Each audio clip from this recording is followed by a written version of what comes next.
오버리프 발표 시작하겠습니다. 네. 어, 지지난 주차에서 우리가 그 풀CP와 스플릿CP가 각각 마지널 커버리지를 보장한다는 걸 확인했습니다. 근데 저번 주에서는 각각이 이제 컨디셔널 조건이 붙었을 때 커버리지를 보장하는가에 대해서 이제 얘기를 해봤습니다. 풀CP의 경우 운이 나쁘게 안 좋은 데이터셋이 나오면은 커버리지를 제대로 보장할 수가 없었습니다. 그리고 또 테스트 데이터 하나가 고정되었을 때 역시 커버리지를 보장할 수 없었습니다. 근데 이제 스플래시피의 경우에는 그 테스트 데이터와 이제 칼리브레이션 데이터가 고정되었을 때에도 커버리지를 잘 보장할 수가 있었습니다. 하지만 특정 테스트 데이터 점 하나가 주어졌을 때에는 역시 커버리지를 보장하지 못했습니다. 이런 문제가 있기 때문에 그 빈 YG 테스트라는 걸 통해서 특정 구간에서라도 평균적인 커버리지가 95% 넘게 하는 것이 이제 빈 YG 테스트의 목표였습니다. 그리고 우리가 특정 점에 대해서 커버리지를 만족시킬 수 없기 때문에 그, 그 커버리지를 만족하는 거 대신에 이제 구간의 넓이라도 정확하게 최소로 맞추기 위해서 어, 적응성이라는 개념을 도입했습니다. 데이터셋이 어려울수록 분산이 클수록 넓은 예측 구간을 갖고 데이터셋이 쉬울수록 분산이 작을수록 좁은 예측 구간을 갖게 하는 것이 적응성입니다. 적응성이 높은 좋은 알고리즘은 오른쪽 그림과 같이 구간이 서로 막 다 달라지고 그런데 이제 적응성이 안 좋은 예측 구간의 경우에는 이제 일정하죠. 네. 그리고 마지막으로 이제 랜덤 베리어블에 관해서 정리를 해 주셨습니다.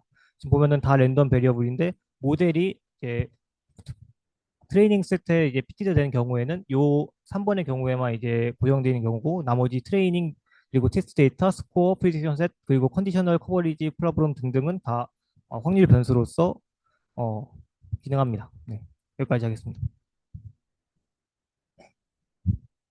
네, 그래서 다음으로 볼 거는 스플릿 CP의 상황에서 DN이 주어졌을 때 어떻게 보장이 되는지에 대해서 이야기를 해보겠습니다.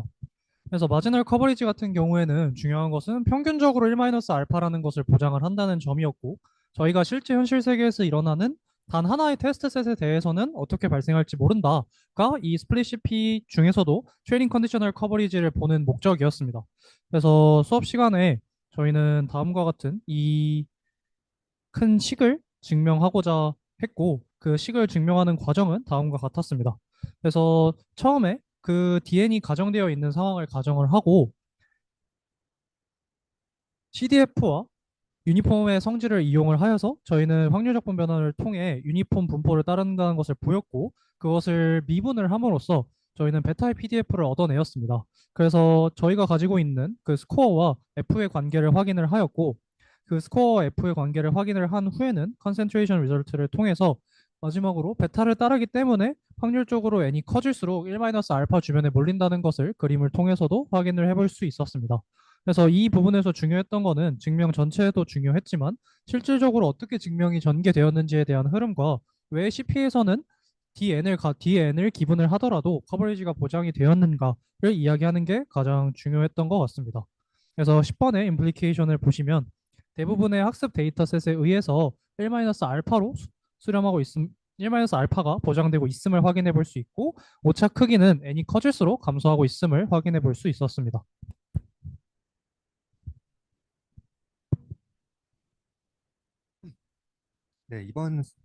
네, 이번 섹션은 이제 마지널 커버리지에 대한 이야기를 하고자 하는 건데요. 우선 정의 3.1은 지난 직전에 설명했던 것 내용이 같습니다. 그러니까 이제 1마이너스 알파 빼기 델타라는 이 망할 확률을 이제 익스포넨셜리 바운드할 수 있다라는 내용이었고 중요한 점은 뭐냐면 우리가 기본 델타가 있을 때 이 델타에 대해서 어떤 특정한 신뢰 수준을 보장할 수 있느냐라는 것이 문제입니다.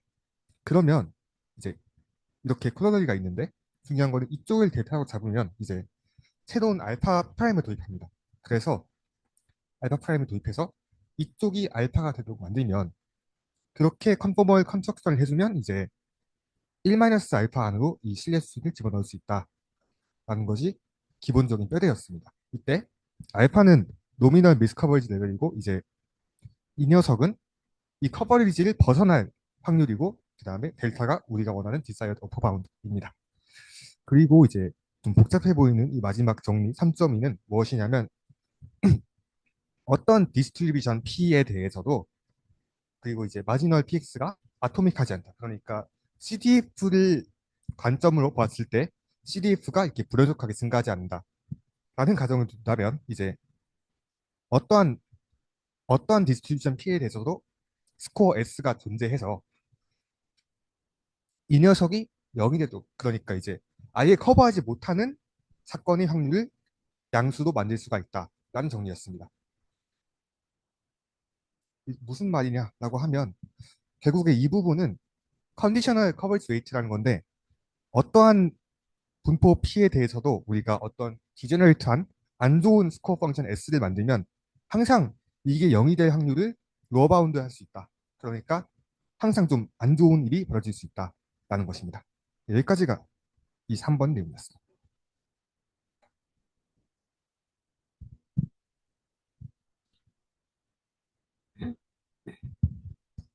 네, 이제 마지막으로 컨디셔널 커버리지 중에서도 현실적으로 가능한 타협 아닌 비노이즈 테스트 컨디셔널 커버리지로 넘어가겠습니다. 여기서 입력 X는 특정 점이 아니라, 네, 점이 아니라 입력 공간의 특정 구간에 대한 커버리지를 보장하는 방식인데요. 여기 제목을 보면 빈와이즈 테스트 컨디셔널 커버리지가 그룹 와이즈, 포인트 와이즈, 빈와이즈로 좁혀 나가는 과정이라고 말씀드렸잖아요. 흐름을 설명하자면 먼저 그룹 와이즈로 워밍업을 하고 왜 포인트 와이즈가 너무 강한지 확인한 뒤에 이 포인트 와이즈의 상황을 보완하기 위한 빈 와이즈로 타협안을 내놓았다라고 볼 수도 있을 것 같습니다. 그래서 이 머지널 커버리지는 평균적으로 충분하지만 에서 핵심이 평균적으로인데요. 전체 평균 커버리지가 95%라고 해도 전체 평균 커버리지가 95%라고 해도 실제로 특정 입력 구간에서는 자주 실패하거나 반대로 또 너무 보수적일 수도 있습니다.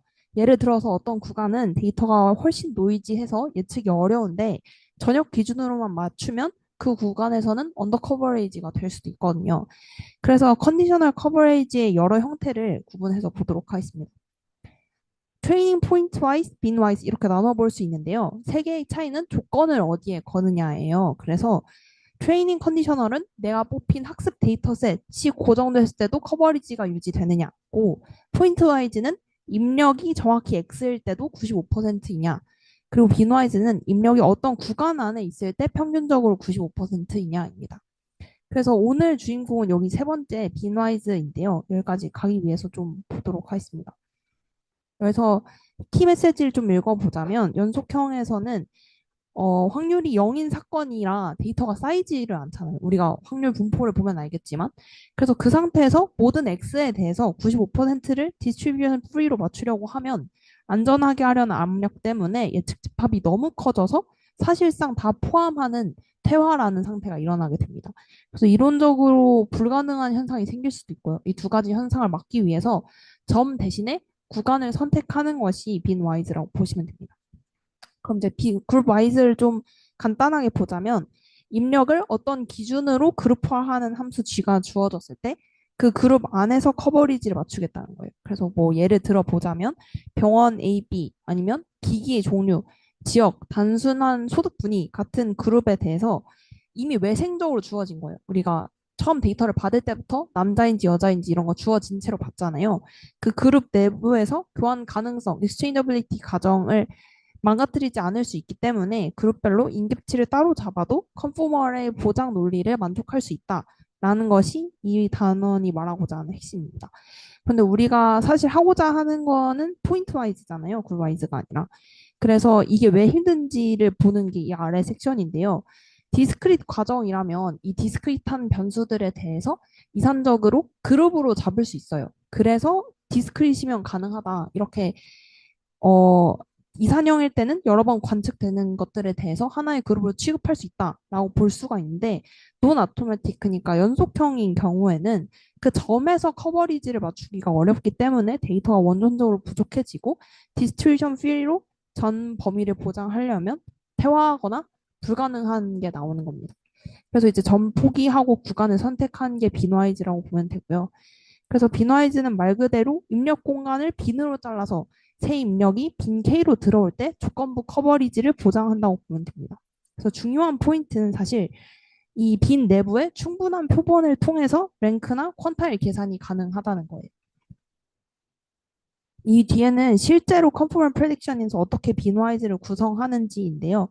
그 스플릿스피나 풀스피 우리가 원래 알고 있던 알고리즘 있죠. 이 스플릿한 상황에서 그 임계값을 고정하고 이 임계값 고정된 임계값보다 높은지 낮은지를 비교한 다음에 프레딕션 셋에 넣거나 아니면 새로 들어온 x값에 대해서 다시 구간을 추정하는 걸 똑같이 진행하는데 이걸 빈별로 어떻게 진행하느냐가 핵심입니다. 이거는 이 파란색만 읽어보셔도 뭔 말인지 이해하실 수 있을 것 같아서 네, 빠르게 넘어가고 뒷부분도 어떻게 이런 빈와이즈 테스트 컨디셔널 커버리지가 개런티 되는가에 대한 증명이 대부분이기 때문에 이렇게 이해해 주시면 될 것 같습니다. 감사합니다.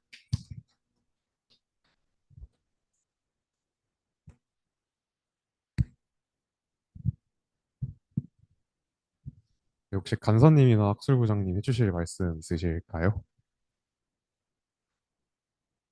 네, 없으시면 오늘 발제 맡으신 분들께서 옵티멀 컨포멀에 대해서 소개해 주시도록 하겠습니다.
안녕하세요. 5주차 모델 베이스 퍼스펙티브 온 컴포 프리딕션 내용을 발표하게 된 6조, 그리고 저는 6조의 조우혁입니다.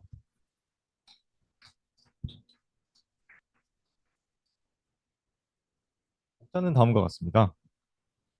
이번 장의 내용은 원래 교환 가능성 외에는 고려하지 않았던 CP에 모델 기반 가정을 추가해서 CP의 한계를 뛰어넘고자 하는 내용입니다. 이에 위해서 먼저 4장의 내용을 다시 짚어보고 가겠습니다.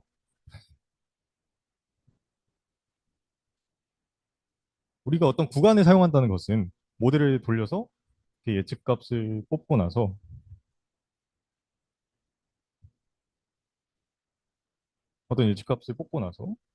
그다음에 이 값을 그대로 사용하기보다는 이제 사실은 95% 정도 뭐 안정적으로 가고 싶다. 그러면 이 예측값을 그대로 사용하기보다는 요 정도 구간을 세팅을 해가지고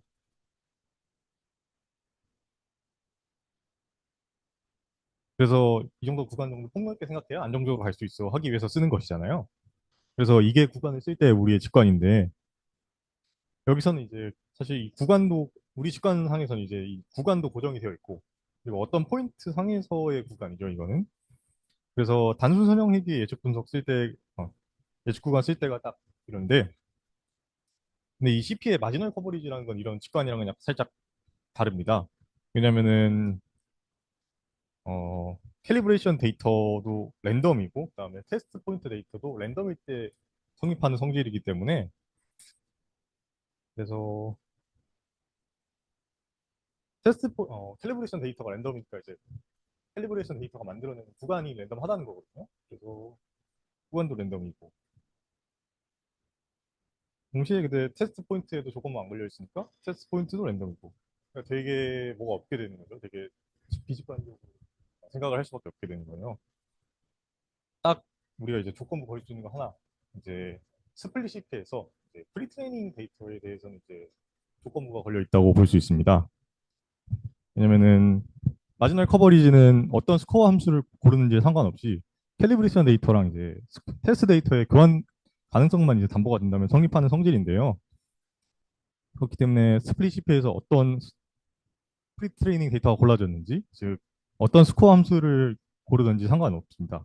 스코어는 이제 프리트레이닝 데이터만의 함수이고, 이제 프리트레이닝 데이터에 상관없이 캘리브레이션 데이터와 테스트 데이터의 교환가능성만 성립하면 이제 마지널 커버리지 보장이 되기 때문에, 그래서 이제 조건부를 넣어가지고 이제 이 마지널 커버리지 식을 이런 식으로는 다시 쓸 수 있다. 이제 프리트레이닝 데이터에 대해서만 이제 조건부를 이제 얘기를 할 수 있다. 그래서 이 마지널 커버리지를 이제 이해를 해보기 위해서 시뮬레이션을 좀 준비를 해봤습니다.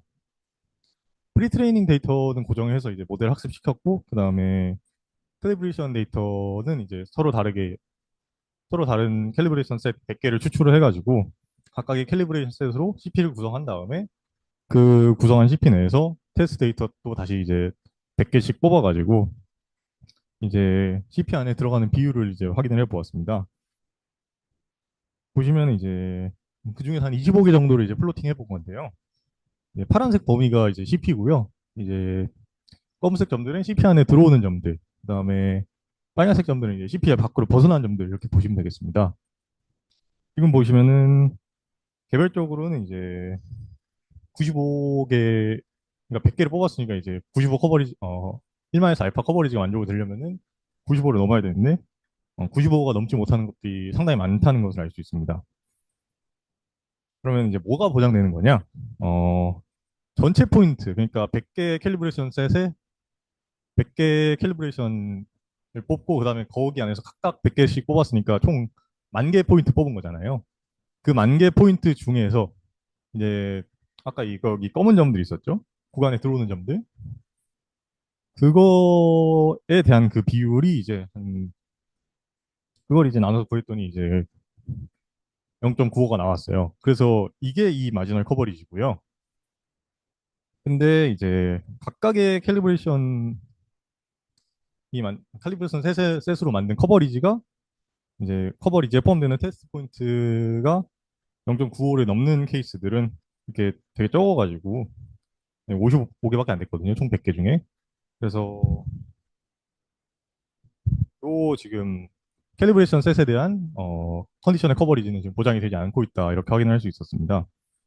이게 보장이 됐으면 적어도 100개 가깝게 이 값이 거의 100개가 전부 다 이 테스트 포인트가 95를 넘겼어야 됐거든요. 네.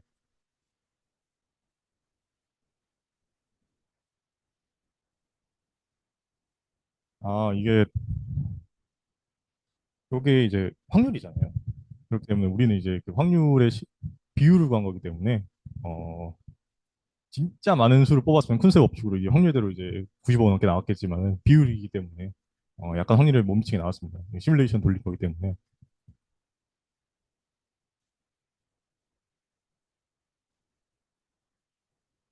그렇습니다. 그러니까 큰 세 법칙인 거예요. 많이 뽑으면 0.95를 보장한다. 프로발리 결국은 확률적인 거니까요. 네. 그러면 이제 캘리브레이션 셋에 대한 컨디셔널 커버리지는 어떻게 보장을 하느냐? 이거에서 이게 4장에서 했던 내용이 이제 IID 가정을 하고 그 다음에 셀리브레이션 셋의 크기 n을 키우면은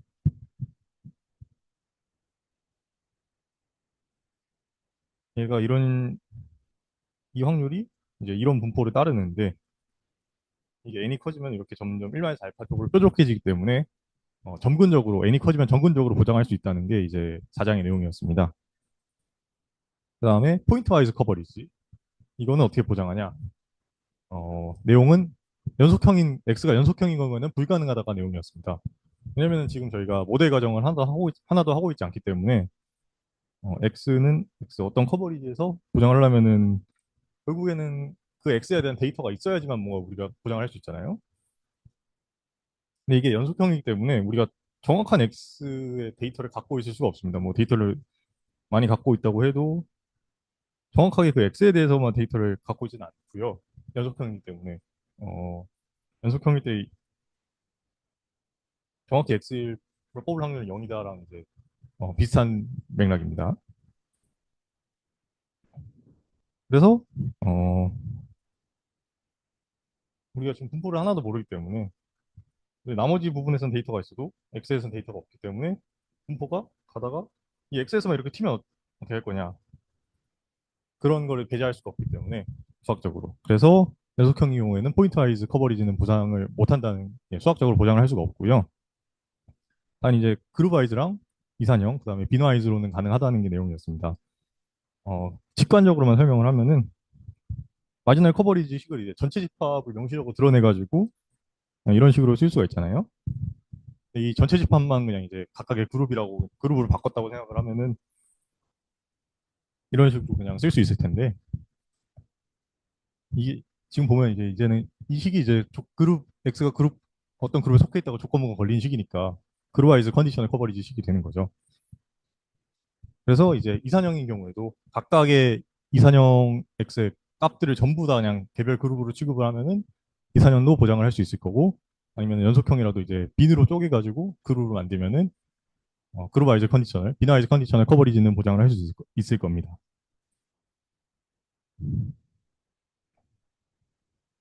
근데 이거는 좀 마음에 안 들죠, 사실? 왜냐면은 일단 연속형이네 빈 와이즈로만 하는 것도 빈도 막 개수 정해야 되고 그것도 애매하고 막 마음에 안 들고 이산형인 경우에도 가능한 x의 값이 개수가 뭐 100가지 정도만 된다고 해도 그 100가지에 대해서 전부 다 충분하게 데이터 포인트가 보장이 되어야지 이제 그룹와이즈로 컨디셔널 커버리지 셋을 만들 수가 있거든요. 그래서 이런 한계들을 보장을 하기 위해서 TP의 모델 가정을 결합해보자라는 게 5장의 내용입니다. 모델 베이스드 퍼스펙티브. 한번 처음으로 돌아가 보겠습니다.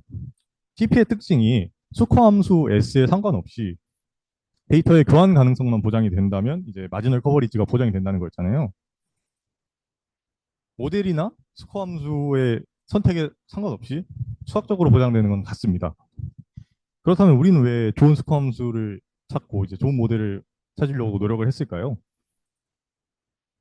일단 뭐 첫 번째로 말할 수 있는 거는 이제 모든 상황에서 그게 낮다고 보장이 되진 않아도 상식적인 상황에서는 대부분의 경우에는 이제 뭐 어답티비티가 높게 짠 스코어가 나을 가능성이 높기 때문이고 두 번째는 모델 가정이 맞을 거라고 기대를 하고 있었기 때문입니다. 우리가 내심 당연히 뭐 그 기대가 없었으면은 그냥 그런 모델 자체를 안 썼겠죠. 우리가 모델 가정이 맞을 거라는 생각을 하고 있는데 순수하게 교환 가능성에만 기대 가지고 논리를 전개할 필요는 없잖아요. 그렇죠? 그래서 TP의 이제 모델 가정을 좀 결합을 하면은 연속형 데이터에 대한 컨디셔널 커버리지라던가 그런 여러 가지 이제 CP로만은 할 수 없는 난제들을 좀 돌파를 할 수가 있습니다. 이건 이제 CP의 모델 가정을 결합을 했을 때의 장점을 의사결정 트리로 한번 나타내 본 건데요. 첫 번째로 이제 교환 가능성이 성립하는지를 보고 만약에 심지어 교환 가능성이 성립하지 않는다고 해도 이제 모델 가정만 성립한다면은 이제 모델에 의한 보장은 가능하겠죠. 일단 우선적으로. 그리고 교환 가능성이 성립한다고 하면은 교환 가능성이 성립하는 경우 중에서 이제 모델 가정도 맞는 경우라면 이제 CP의 보장 더하기 모델에 의한 보장에서 되게 강한 보장이 가능할 거예요, CP가. 그다음에 모델 가정이 틀렸다 해도 마지널 커버리지는 보장이 될 거고요. 그래서 그런 장점이 있고요. 그래서 모델 가정하에서는 우리가 원하는 어떤 보장을 해주는 좋은 CP를 구성이 가능합니다. 다만 근데 이제 항상 좋다는 건 우리 수학은 정의학문이기 때문에 우리가 원하는 보장이 뭔지 그리고 좋은 CP가 뭔지를 한번 생각해 봐야 됩니다.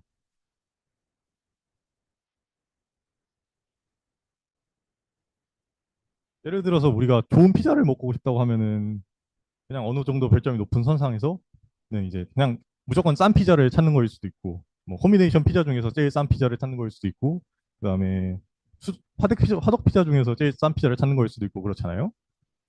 그런 식으로 일단은 마지널 커버리지는 보장을 하는 거 두 분은 깔고 가고 그 중에서는 이제 우리가 목표를 둘 수 있는 게 첫 번째로는 그냥 CP의 구간 길이의 기대값이 그냥 제일 작은 CP를 생각을 해볼 수가 있고요. 그다음에 포인트와이즈 컨디셔널 커버리지를 보장하는 CP 중에서 이제 구간 길이의 기대값이 제일 작은 CP를 생각해 볼 수도 있고 그다음에 CP의 바깥으로 벗어날 확률 있잖아요. 그 양쪽 꼬리 확률이 동일하면서 포인트와이즈 컨디셔널 커버리지 보장하고 동시에 구간 길이 기대값이 그 중에서 이제 구간 길이 기대값이 제일 작은 CP 뭐 이런 식으로 이제 목표는 여러 가지로 생각을 해볼 수가 있습니다. 첨언을 하면 이 세 번째가 이제 모델 가정이 맞았을 때 CQR을 썼을 때 얻을 수 있는 결과입니다.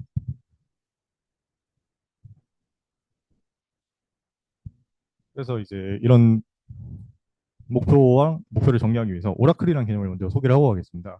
오라클의 사전적인 의미는 신탁인데요. 통계학에서는 이제 신이 내려준 제일 좋은 거 뭐 이런 의미로 쓰입니다. 트루 모델을 알고 있을 때 추정치보다 더 좋은 건 없잖아요. 그래서 이제 보통 트루 모델을 알고 있을 때의 추정치라는 맥락으로 쓰이는데요. CP에서는 그래서 이제 트루 모델을 안다는 가정하에 목적에 맞는 CP에 쓰이는 최적의 스코어 함수 S 스타를 오라클 스코어라고 합니다. 그다음에 뭐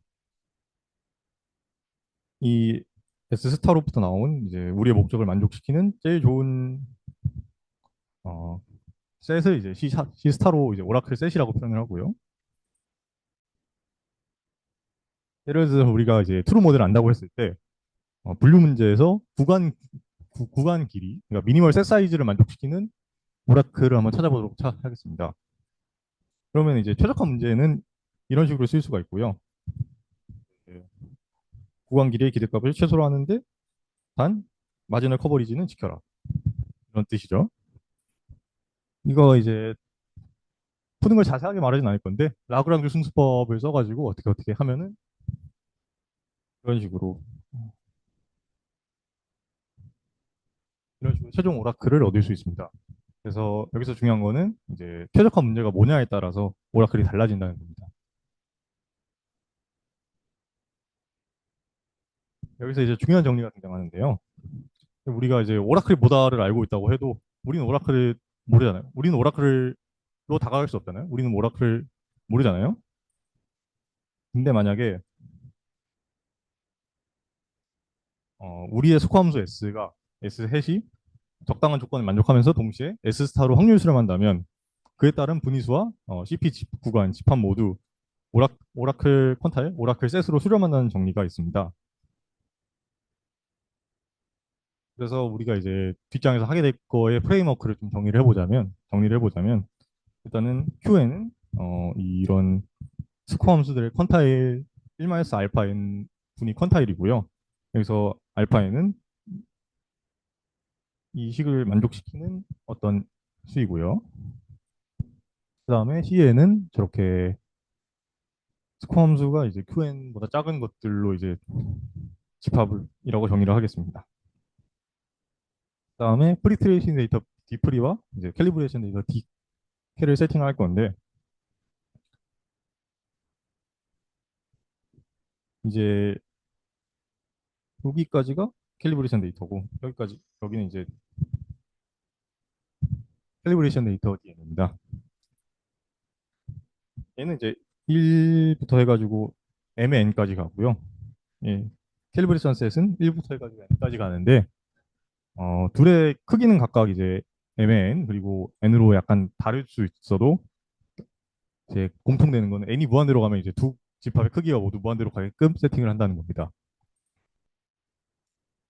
그 다음에 이제 모든 데이터, 캘리브레이션, 프리트레이닝 데이터, 이만큼이 프리트레이닝 데이터고요.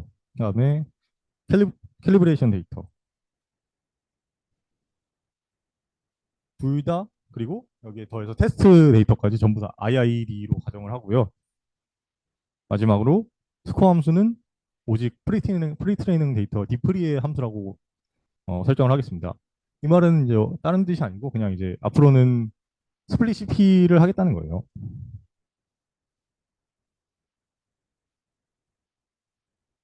그래서 이제 뒷장에서 이어진 내용을 정리를 해보면 분류 문제, 회귀 문제 각각에서 우리의 CP의 목표를 세팅을 할 거고요. 그 다음에 트루 모델을 알 때 목표에 맞는 오라클을 이제 구해낼 거고요. 오라클이 뭐라고 딱 나왔으면 이제 오라클이 뭐 예를 들어서 오라클이 이렇게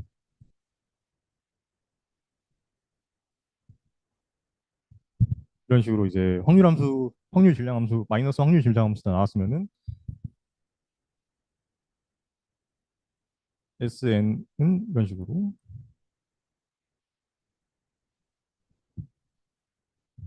우리가 생각하기에 S스타로 수렴할 것 같은 스코어 함수 SN을 잡을 거고 그다음에 적당한 조건과 동시에 적당한 정책 조건과 동시에 그다음에 이 SN이 오라클 스코어 함수 S로 확률 실험을 해가지고 우리의 이 SN으로 만들어내는 어, PP 집합 CN 또한 최적의 컴포넌트 컨타인 셋 C스타로 간다는 것을 보일 것입니다. 근데 여기서 중요한 점은 이제 CN이 C스타로 간다고 해서 이제 끝이 아닌 게 좀 중요합니다. 이게 SN에 대해서 QN을 한번 다시 써보면은 어,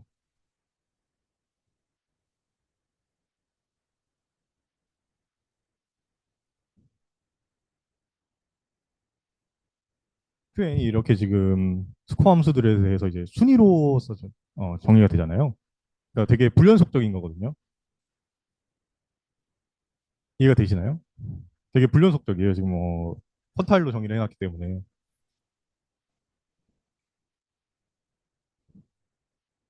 그래서 QN으로부터 만들어지는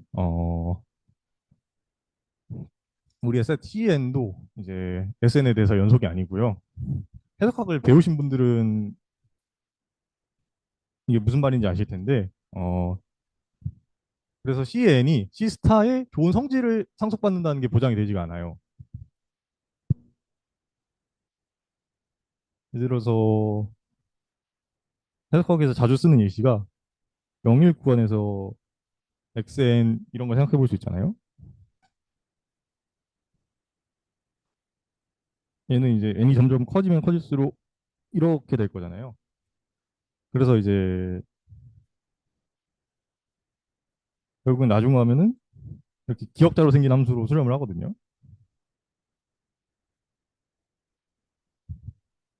근데 수렴은 수렴하지만은 결국에는 이 xn이라는 함수는 무한대로 가도 여전히 연속 함수고 이쪽에 이 함수는 연속 함수가 아니잖아요. 그래서 이런 식으로 성질까지 상속을 받진 않는 경우가 되게 많아요. 그래서 우리는 이 CN이 C 스타로 간다는 것을 이용을 해서 CN이 좋은 성질까지 상속받는다. CN이 좋은 성질까지 점근적으로 최적성을 가진다. 이런 거를 증명을 해줘야 됩니다. 커버리지가 보장이 되는지 첫 번째로. 그다음에 두 번째로는 에임을 만족하는지 두 개를 다 이제 체크를 해줘야 돼요. 점근적으로 두 개가 다 만족된다는 걸 체크를 해줘야 돼요.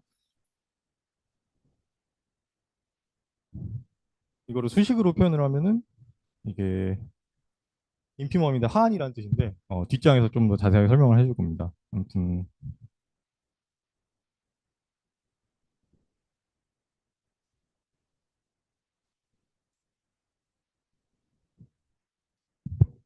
그러니까 아무리 낮아도 이 인피멈이라도 아무리 낮아도 이 우리의 데이터가 구간 안에 들어올 확률이 1마이너스 알파보다는 크다. 그 다음에 우리의 기간, 우리의 구간 데이터의 기대값의 길이가 제일 높은 거, 제일 높은, n으로 수렴할 때 제일 높은 놈을 상한을 상정을 하더라도 오라클 셋의 구간 기대값의 길이보다 작거나 같다. 이런 식으로 보이게 됩니다.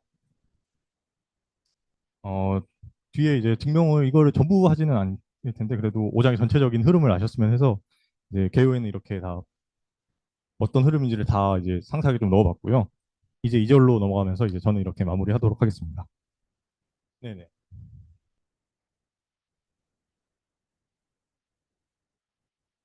네네.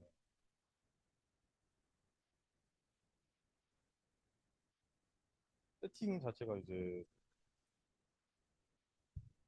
네네. 네네.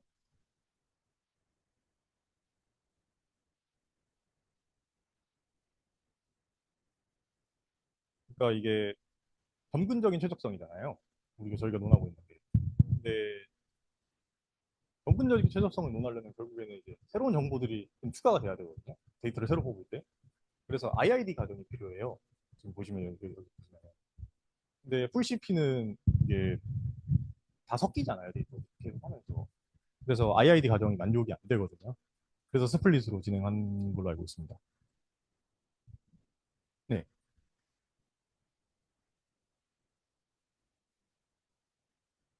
집합이 수렴하는 게 그러니까 여기서 저는 이제 좀 직관적인 개요만 하고 싶어 직관적인 개요가 목적이었어서 자세하게 식은 안 썼는데 두 집합의 차집합 있잖아요.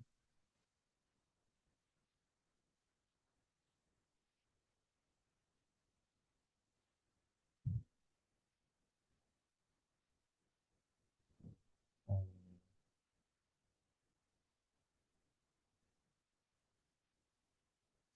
정확한 수식 모양 기억이 안 나는데 두 집합의 차집합에 어떤 원소가 들어갈 확률이 0이 된다 이런 식으로 두 집합의 차집합의 원소가 들어갈 확률이 0이 된다.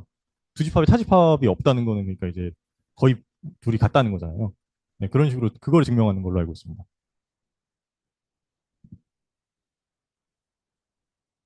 네, 더 질문 없으시면 저는 여기서 마무리하도록 하겠습니다.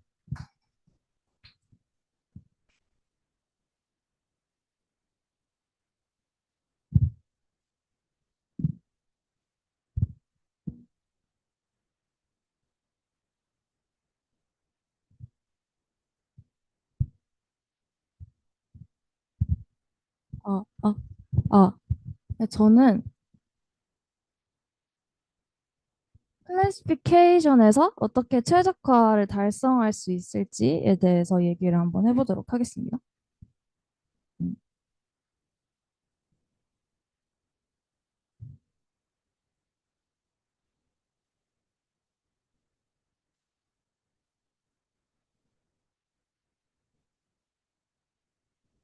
제가 간단한 예시를 준비를 했는데요. 바로 베라 맛 맞추기입니다. 아이스크림 맛 맞추기. 그래서 저희는 분류 문제이기 때문에 아무래도 사진을 갖고 왔는데 이 X를 보시면 베라 장인들은 알 수 있을 거지만 사실 다양한 답이 나올 수 있지만 이건 사실 초콜릿 무스입니다. 제가 베라 알바생으로서 좀 봐도 맞힐 수 있는데 초콜릿 무스예요. 근데 보시면 사실 이 초콜릿이 굉장히 많잖아요. 베라에. 예를 들어서 밑에 보시면 초콜릿 무스를 낼 수도 있고 모델에 이 X 사진을 넣었을 때 초콜릿 무스를 낼 수도 있어요. 근데 초콜릿 너무 비슷하잖아요. 초콜릿 무스는 여기 초코칩이 박혀 있어요. 초콜릿이 박혀 있고 그게 굉장히 질척거립니다. 그래서 풀기 힘들어요. 그래서 초콜릿 같은 경우에는 초코칩이 없고요. 푸기 쉽습니다. 그래서 베라 가실 때 초콜릿 무스 말고 초콜릿 시키시면 좋을 것 같고. 아무튼 그 다음에 이제 초콜릿 쿠키 스모어라는 맛이 있습니다. 근데 얘는 딱 봐도 너무 다르죠. 그리고 엄마는 외계인, 베스트셀러. 얘도 좀 많이 다르게 생겼죠. 그래서 제가 모델을 넣었을 때 임의로 확률을 지정을 해봤어요. 그래서 X를 우리가 넣었을 때 초콜릿 무스를 답할 확률은 0.62, 그리고 초콜릿은 비슷하니까 한 0.31 정도 답변할 것 같은데 나머지 두 개는 좀 적은 확률로 제가 세팅을 해놨습니다. 근데 저희가 지금 여기서 하는 문제는 사실 사진 하나 X를 주어졌을 때 정답 라벨 Y를 그냥 얘는 초콜릿 무스다라고 찍는 게 아니라 정답 을 포함할 수 있는 예측 집합을 만드는 거죠. 저희 목표 커버리지를 0.9라고 설정을 해볼게요. 근데 사실 가장 이상적인 거, 커버리지를 최대한 높게 하기 위해서는 그냥 다 포함시키면 됩니다. 예측 집합이 CX지만 우리는 초콜릿 무스 사진을 넣었지만 그냥 다 포함시키면요. 커버리지가 그냥 1로 돼서 0.9를 당연히 넘겠죠? 하지만 얘는 아무런 정보를 주지 않습니다. 왜냐하면 정답을 포함을 했지만 사용자 입장에서는 사실 후보를 너무 많이 줘서 결정을 못해요. 즉 실용성이 굉장히 낮은 상황이 발생을 하겠죠. 다음으로 넘어가시면 제가 얘기를 했지만 초콜릿 무스랑 초콜릿이 굉장히 비슷합니다. 그래서 만약에 예측 집합을 줄이면 커버리지는 이 0.6이랑 0.31을 더한 0.93, 즉 0.9 이상을 만족시키면서 예측 집합의 개수가 두 개가 되기 때문에 커버리지를 만족시키면서 예측 집합 사이즈를 줄임으로 예측에 있어서 훨씬 효율적임을 알 수 있습니다. 저희는 그래서 지금 저희가 하고자 하는 목표는 마지널 커버리지 하에서 클래시피케이션 문제를 풀 건데 정답 라벨을 포함할 확률을 마지널 커버리지로 보장하면서 평균 프레딕션 셋 크기를 최소화하는 겁니다. 수식을 보시면 아시겠지만 제가 빨간색으로 지금 줄을 긋고 있는 부분은 마지널 커버리지를 만족시키는 문제입니다. 옆에 빨간색 박스랑 좀 비교를 해보면 알 수 있으시겠는데 이거는 컨디셔널 커버리지를 만족시키는 게 아니에요. 컨디셔널 커버리지 같은 경우에는 각각의 X에 대해서 정답 라벨 Y가 예측 집합에 들어갈 확률이 다 1-알파보다 높아야 돼요. 하지만 저희는 마지널 커버리지 하에서의 최적화 문제를 푸는 거기 때문에 이 확률을 조금 다른 수식으로 표현을 하자면 평균인데 이제 인디케이터 Y가 CX에 들어갈 평균이 1-알파보다만 크면 됩니다.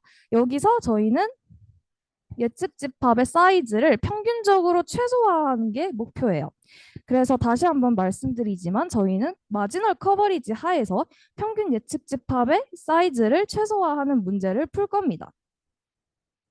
근데 여기서 중요한 게 사실 저희는 진짜 모델의 확률을 몰라요. 그러니까 진짜 조건부 분포, 우리가 예를 들어서 초콜릿 무스 사진 X를 그냥 넣었는데 얘가 라벨에 대해서 얘는 뭐고 뭐에 대해서는 뭐 몇 퍼센트, 뭐에 대해서는 몇 퍼센트 이거를 진짜 모르기 때문에 오라클이라는 상황을 가정합니다. 오라클 같은 경우에는 트루 모델, 즉 진짜 조건부 분포인 파이 스타를 정확히 알고 있는 가상의 존재라고 표현을 합니다. 그래서 보시면 각 입력 X에 대해서 모든 클래스 Y의 진짜 확률을 알고 있는 친구고 현실에서는 불가능하지만 이론적으로는 최적 성능의 기준선 역할을 하는 친구입니다. 여기서 저희가 오라클 하에서의 최적화를 문제를 풀 거예요. 그러니까 오라클 저희가 진짜 분포를 알고 있을 때 이 평균 예측 집합 사이즈를 최소화하는 문제를 풀 겁니다. 그럼 스코어 함수를 정해야겠죠. 오라클 버전의 스코어 함수는 그냥 조건부 분포 확률인 파이 스타에서 마이너스를 붙이면 됩니다. 그리고 저희 스코어 함수를 알았으니까 threshold in Q 스타를 구할 건데 이 Q 스타 같은 경우에는 다음과 같은 식으로 표시가 됩니다.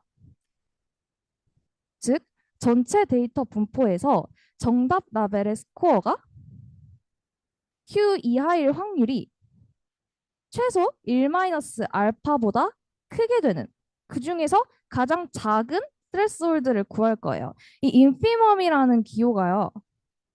뒤에서 조금 더 자세하게 다룰 거지만 여기서는 그냥 미니멈과 같은 뜻으로 생각을 해주시면 됩니다.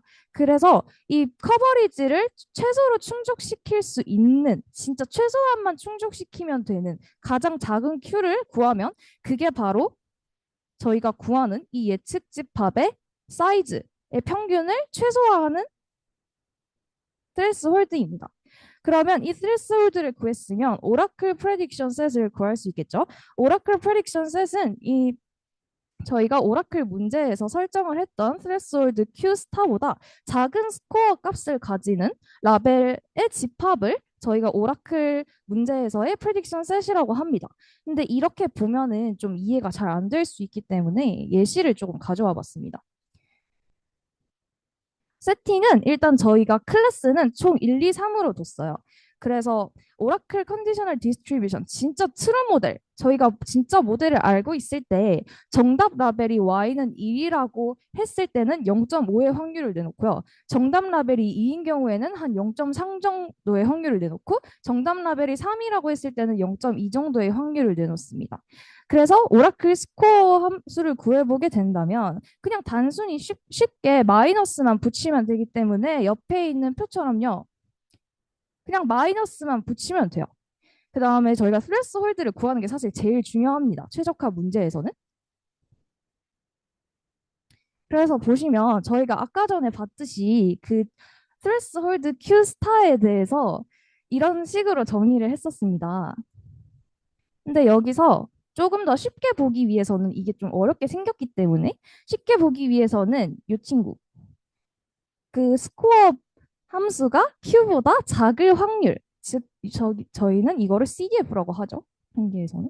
그래서 이 CDF가 1-알파보다 큰 경우수 그 큰 걸 만족시키는 Q 중에서 가장 작은 애를 찾으면 돼요. 옆에 그 그래프를 보시면요. X축은 스코어 함수입니다. 그래서 표를 보셨다시피 저희는 스코어가 지금 마이너스 0.5, 마이너스 0.3, 마이너스 0.2로 예시에서 나타나져 있기 때문에 보시면 여기는 클래스 1에 대한 스코어 함수고요. 마이너스 0.3은 클래스 2, 그리고 마이너스 0.2는 클래스 3입니다. Y축 같은 경우에는 저희가 1-알파 요값과 비교를 해야 되기 때문에 Y축은 CDF 입니다. 그러면 만약에 Q가 마이너스 0.5보다 작아요. 그러면 그 0.5보다 작을 확률은 없으니까 그냥 0으로 유지가 되겠죠. 그리고 0.5에서는 0.5가 될 겁니다. 그리고 쭉 같이 계속 똑같이 가다가 마이너스 0.3보다 작을 확률이 된다면 0.8을 뜰 겁니다. 이런 식으로 클래시피케이션 같은 경우에는 라벨이 이산적이어서 계단형 함수를 띱니다. CDF가. 근데 여기서 저희가 구하고자 하는 거는 CDF가 1-알파보다 큰 게 중요하죠. 근데 저희는 1-알파 목표 커버리지를 0.9로 설정했기 때문에 0.9보다 이 CDF가 커야 돼요. 근데 그 큰 수 중에서 가장 작은 Q를 구해야 되거든요. 근데 여기 보시면 Y축으로 쭉 가보면 뭐가 나오죠? 마이너스 0.2가 나와요. 근데 이 경우는 사실 마이너스 0.2밖에 안 되기 때문에 Q 값이 가장 작은 Q가 마이너스 0.2입니다. 따라서 저희는 스레스홀드 Q 스타를 마이너스 0.2로 잡을 수 있겠죠. 그러면 스레스홀드를 잡았으니 예측 집합을 구성을 해보자면 스레스홀드가 저희가 마이너스 0.2로 정했기 때문에 마이너스 0.2보다 작은 스코어들은 마이너스 0.5, 마이너스 0.3, 마이너스 0.2 그래서 클래스 1, 2, 3이 다 포함이 돼요. 제가 예시에서는 사실 이렇게 들었는데 다른 예시에서는 이런 경우가 그러니까 평균 세트 사이즈를 가장 작게 만드는 예시로 될 겁니다. 지금은 1, 2, 3이 다 포함이 되긴 했지만 여기서 중요한 거는 저희가 이 Q스타 같은 경우가 글로벌 하거든요. 왜냐면 글로벌 스레스홀드예요. 왜냐면 마지널 커버리지 내에서 문제를 푸는 거기 때문에 글로벌하다고 할 수 있어요. 왜냐면 모든 X, 그냥 전체 분포에서 커버리지를 만족시키는 거기 때문에 스레스홀드는 글로벌한 상태입니다. 만약에 컨디셔널 커버리지가 된다면 각 X에 대해서 다 다른 스레스홀드를 갖게 되겠죠? 그러면 글로벌하지 않아집니다. 하지만 저희가 현실에서는 오라클 분포를 알 수 없습니다. 그래서 오라클 분포인 파이스타를 알 수 없으므로 스플릿 컨포머를 사용합니다. 옆에 그 사진 자료를 보시면 저희가 일단 스플릿 컨포멀 프레딕션은 트레이닝 데이터 셋이랑 칼리브레이션 데이터 셋으로 나누죠. 그래서 트레이닝 데이터 셋으로 모델을 예측을 합니다. 즉 모델을 추정을 해요. 그래서 스텝 1을 보시면 요 파이 햇이 트레이닝 데이터 셋으로 추정한 모델입니다. 그리고 칼리브레이션 데이터 셋으로 저희가 스코어 함수를 측정을 합니다. 그래서 스텝 2를 보시면 이 칼리브레이션 데이터 셋으로 추정한 스코어가 바로 SN입니다. 이 SN은 아까 전에 오라클 스코어를 만드는 논리와 동일하게 그냥 이 모델 파이 햇에 마이너스를 붙여주시면 됩니다. 그 다음에 저희가 스플릿 컨포멀 프레딕션 하에서 지금 최적화 문제를 풀고 있는데 이 칼리브레이션 데이터로 여러 그 스코어 값을 구했잖아요. 그러면 이걸 통해서 스레스홀드를 설정합니다. 빨간색 박스를 보시면 여러 스코어 함수 칼리브레이션 데이터로 구한 스코어 값에서 1-알파 저희가 보장하고자 하는 커버리지의 분위수에 해당하는 것이 바로 Q-햇이고 이 Q-햇이 스플릿 컨포멀 프레딕션 하에서의 스레스홀드입니다. 좀 주의할 사항을 짚고 넘어가자면 여기서 쓰는 분포는 진짜 분포, 즉 저희가 오라클에서 알 수 있는 진짜 분포인 파이스타가 아닌 칼리브레이션 데이터의 empirical distribution입니다. 파이 햇이죠. 이것도 예시를 들어서 설명을 해보도록 하겠습니다. 일단 스플릿 컨포멀에서 가장 중요한 데이터를 스플릿 할 건데요. 저희가 가진 전체 데이터 중에서 일부를 칼리브레이션 셋으로 뺍니다. 저는 그냥 칼리브레이션 데이터 개수를 한 10개 정도로 정했어요. 그래서 아까 제가 설명을 했던 그 좀 베라 세계관을 이어서 가져가 보자면 XI는 그냥 아이스크림 사진이에요. 그냥 여러분이 좋아하시는 아이스크림 사진 아무거나 갖다 넣으시면은 이제 트레이닝 데이터 셋이 알아서 추정을 해줄 겁니다. 그리고 YI는 진짜 맛, 정답 라벨입니다. 저희는 트레이닝 데이터 셋으로 이미 확률 모델을 학습했다고 했죠. 그래서 그 학습한 확률 모델은 파이 햇입니다. 보시면 이제 그럼 칼리브레이션 데이터에서 스코어 값을 계산할 수 있는데요. 스코어는 그냥 파이 햇에 마이너스를 붙인 값이죠. 그래서 칼리브레이션 데이터 개수가 저희가 총 10개로 지정을 했기 때문에 이 데이터를 각 샘플마다 딱 하나의 스코어를 계산합니다. 밑에 표를 보시면 제가 임의로 그냥 한번 10개를 넣어서 스코어를 추정을 했어요. 그래서 이 스코어 값 이것만 보시면 될 것 같고요. 다음 단계로 넘어가자면 이 스코어들로 저희가 스레스홀드를 만들어야 돼요. 그래서 일단 10개 데이터 셋에 대해서 정렬을 합니다. 가장 작은 수부터. 그리고 이 정렬한 가장 작은 수에서 저희가 목표하고자 하는 커버리지가 0.9이기 때문에 0.9 분위수에 해당하는 스코어를 저희가 스플릿 컨포멀 하에서의 스레스홀드로 설정을 했기 때문에 총 10개니까 대충 9등에 해당하는 친구 를 저희가 마이너스 0.3, 즉 스플릿 컨포멀 하에서의 스레스홀드로 설정할 수 있습니다. 그러면 스레스홀드를 설정했으니까 프레딕션 셋을 구할 수 있는데 스플릿 컨포멀 같은 경우에는 테스트 포인트에서 프레딕션 셋을 만듭니다. 이제 저희가 모델도 학습했고 그리고 칼리브레이션 데이터 셋으로 스레스홀드도 구했으니까 새로운 사진 XNew가 들어왔다고 합시다. 그래서 저희가 트레이닝 데이터 셋으로 해서 나온 모델의 확률은 얘가 이렇게 나올 거예요. 이것도 임의로 지정을 한 거긴 한데 뭐 초콜릿 무스 사진을 넣었어요. 근데 초콜릿 무스 사진을 넣었을 때 0.55 똑같이 가장 높게 판단을 하죠. 초콜릿 뭐 0.32 이렇게 판단을 했다고 했을 때 스코어 같은 경우에는 이 확률 분포에 마이너스 값을 붙인 친구이기 때문에 옆에 표처럼 이렇게 나옵니다.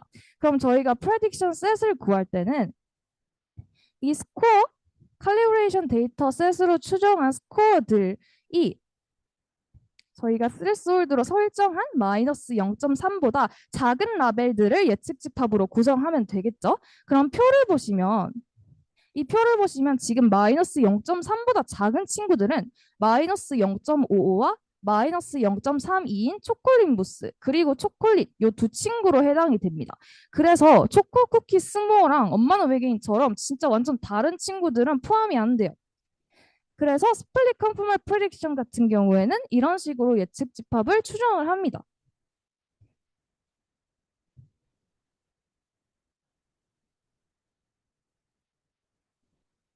여기서 이제 다음 질문이 생기게 되는데 사실 스플릿 컨포멀 프레딕션 같은 경우에는 오라클이랑 다르게 그냥 저희가 트레이닝 데이터 셋으로 확률을 조건부 확률 분포를 추정한 건데 정말 오라클처럼 최적에 가까워질 수 있나?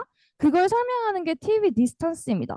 수식을 보시면 TV 디스턴스 같은 경우에는 진짜 오라클의 확률 분포인 파이 스타와 저희가 트레이닝 데이터로 추정한 파이 햇이 얼마나 분포적으로 다른지를 나타내는 지표입니다.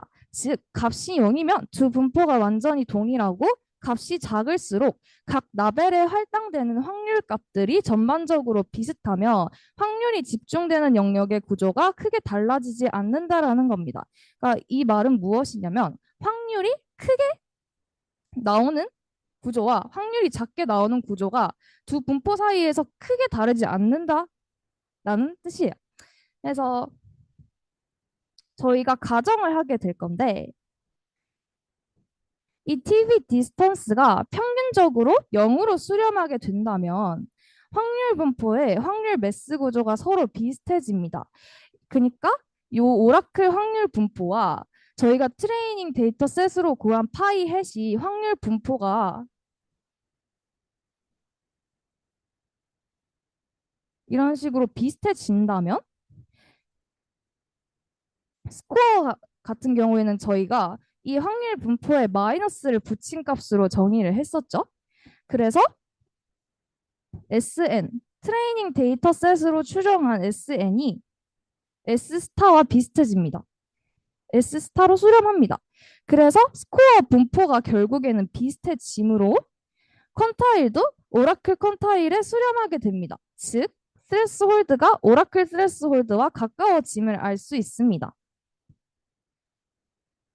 이걸 프로포지션 5.2로 설명을 할 수 있는데 몇 가지 가정을 좀 짚고 넘어가자면 지금 이 조건부 확률 분포인 파이 스타가 continuously distributed 하다라는 말이 무슨 뜻이냐면 이 X라는 뭐 예를 들어서 아이스크림 사진을 넣었을 때 Y라는 걸 뱉어낼 확률이 예를 들어서 똑같아 버리면 이거는 스레스홀드를 설정을 할 때 대체 어떤 라벨까지를 포함해야 되지? 라는 거에 대해 문제가 생길 수 있기 때문에 이렇게 확률적으로 동일한 값들이 생기지 않게 하도록 하는 가정입니다. 즉 타이가 생기지 않도록 하는 가정이고요. 그리고 제가 아까 전에 얘기를 했듯이 이 TV 디스턴스, 그러니까 확률 분포가 점점 비슷해지는 가정, 이 가정 한 개랑 이 가정 두 개가 만족이 된다면 최종적으로 두 가지의 결론을 낼 수 있는데 첫 번째는 이런 결론이고요. 두 번째는 이런 결론입니다.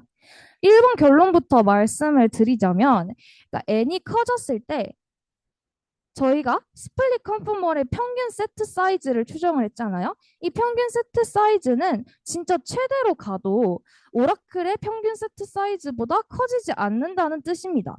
여기서 아까 전에 인피멈을 제가 그냥 미니멈으로 예시를 들었었는데 이 스프리멈 같은 경우에는 그냥 맥스라고 생각을 해주시면 됩니다. 뒤에서 조금 더 자세하게 다룰 거기는 해요. 근데 이 스플릿 컨포멀로 측정한 예측 집합의 크기가 예측 집합이 정말 최대로 가도 오라클에서 구한 예측 집합의 크기보다는 절대 커질 수 없다라는 겁니다. 두 번째 결론은 저희가 데이터가 충분히 커졌을 때 스플릿 컨포멀의 커버리지죠. 이게 스플릿 컨포멀의 커버리지는 최소한 1-알파 이상으로 유지가 된다라는 겁니다. 즉 평균 세트 사이즈를 줄이는 방향으로 가더라도 1-알파라는 커버리지는 잃지 않는다라는 결론입니다. 그러면 저희가 지금까지 사실 마지널 커버리지 하에서 추정을 했는데 그러면 네.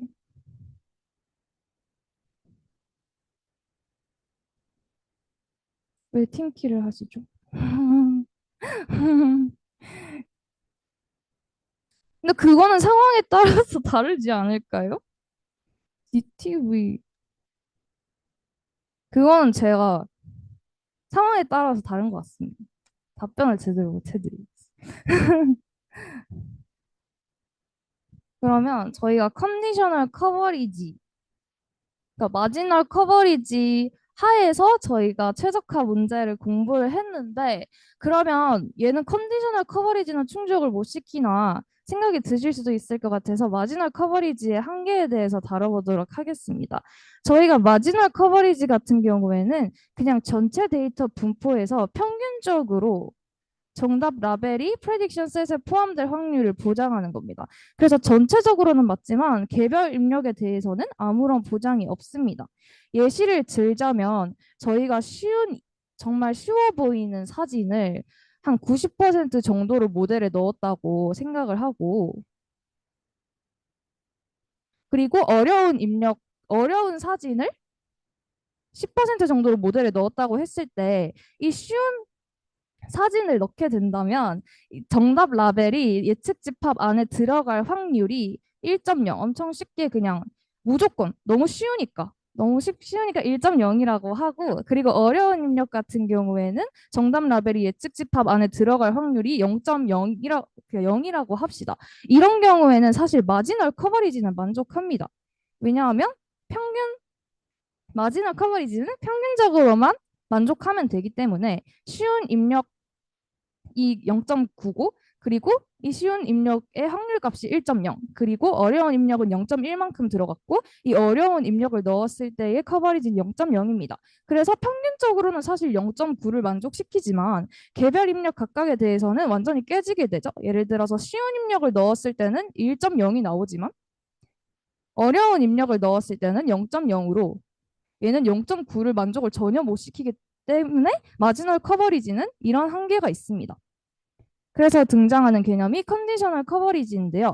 컨디셔널 커버리지 같은 경우에는 x 각각의 값에 대해서 정답 라벨 y가 프레딕션 셋 안에 포함될 확률을 1-알파로 보장하는 것입니다. 즉 모든 입력 x에 대해서 각각 정답 라벨이 프레딕션 셋에 포함될 확률을 보장하는 겁니다.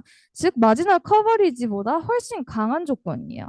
그래서 뒤에서 설명할 거는 저는 마지널 커버리지 하에서만 클래시피케이션 문제를 풀었다면 뒤에서는 컨디셔널 커버리지 하에서 최적화 문제를 어떻게 풀지를 다룰 겁니다. 여기까지입니다. 질문 있으신가요? 없죠? 감사합니다. 네? 네.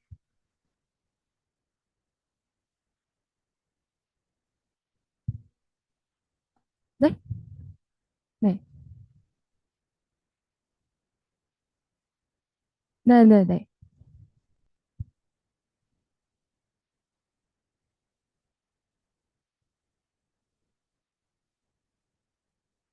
네.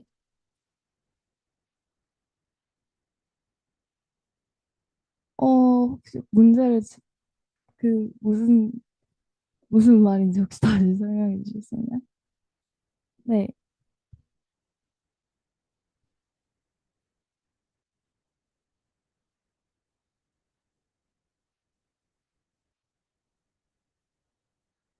네. 네. 네. 네. 네.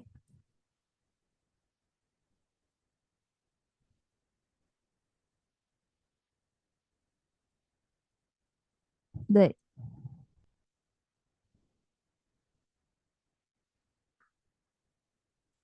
이 스트레스 홀드를 찾는 거는 그러니까 이 평균 세트 사이즈를 최소화하는 스트레스 홀드를 찾는 거라서 사실 그냥 똑같다고 보시면 돼요.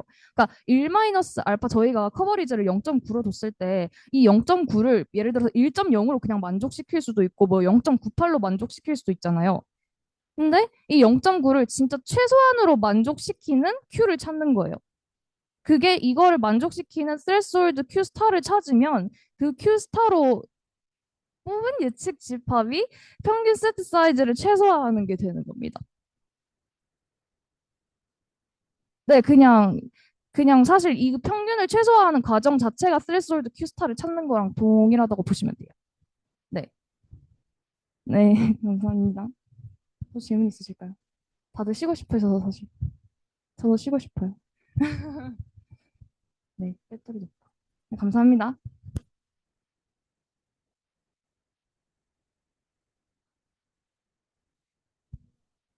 저희 5분만 끊었다가 16분부터 다시 하겠습니다.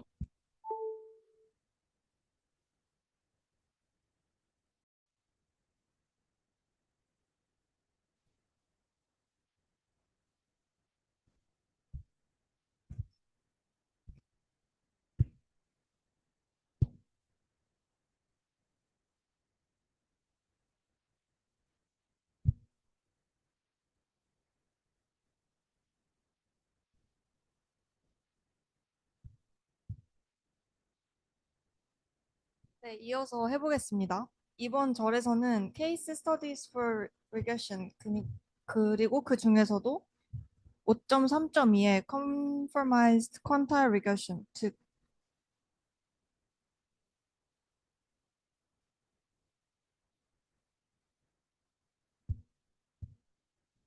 Equal Tailed Prediction Interval Case Study를 다루겠습니다.